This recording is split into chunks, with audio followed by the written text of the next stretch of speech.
کوثر شافی معاشر تاجدار مدینہ عبداللہ کے لخت جگر آمنہ کے نور نظر سید البشر امام الانبیاء تاجدار ختم نبوت محمد رسول اللہ صلی اللہ علیہ وسلم جیسا بچہ میں نے آج تک نہیں دیکھا۔ اللہ رب العزت نے فرمایا اے جبریل تو کیسے دیکھتا؟ آج سے پہلے میں نے ایسا بچہ پیدا ہی نہیں کیا۔ حضرت حسان بن ثابت رضی اللہ تعالی عنہ جو محمد رسول اللہ سے شعر و شاعری میں آپ صلی اللہ علیہ وسلم کی سیرت بیان کرتے تھے، فرمانے لگے محفل جمی ہوئی ہے، صحابہ موجود ہیں۔ حسان بن ثابت اٹھ کر کہنے لگا یا رسول اللہ میں آپ کی شان میں ایک شعر پڑھنا چاہتا ہوں۔ وسلم کہتے کہ حسان میری تعریف کر اور میں سر ہلاتا رہوں۔ محمد رسول اللہ کی شان میں یہ نہیں تھا۔ اتنے میں حضرت جبریل علیہ السلام آئے اور آپ صلی اللہ علیہ وسلم کے پاس آ کر کہنے لگے اے میرے محبوب پیغمبر، اللہ کے لاڈلے پیغمبر، یا رسول اللہ اللہ یہ چاہتا ہے حسان بن ثابت مجلس میں کھڑا ہو جائے اور یہ جو شعر تیار کر کے لایا ہے تیری شان میں پڑھے۔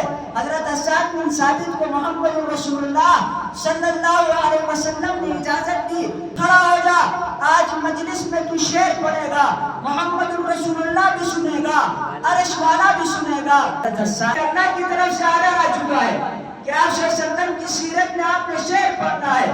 اتنے میں حضرت حسان بن ثابت اٹھتے ہیں، آج صلی اللہ علیہ وسلم کی شان میں شعر پڑھتے ہیں وَأَحْسَنُ مِنْكَ لَمْ تَرَ قَطُّ عَيْنِي وَأَجْمَلَ مِنْكَ لَمْ تَلِدِ النِّسَاءُ۔ فرماتے ہیں میرے محبوب پیغمبر، اے میرے لاڈلے پیغمبر، یا رسول اللہ آپ کو اللہ نے اتنا حسین و جمیل پیغمبر بنایا ہے، آپ کو اتنا خوبصورت پیغمبر بنایا ہے، واللہ خدا کی قسم آج تک میری آنکھوں نے ایسا خوبصورت شخص نہیں دیکھا۔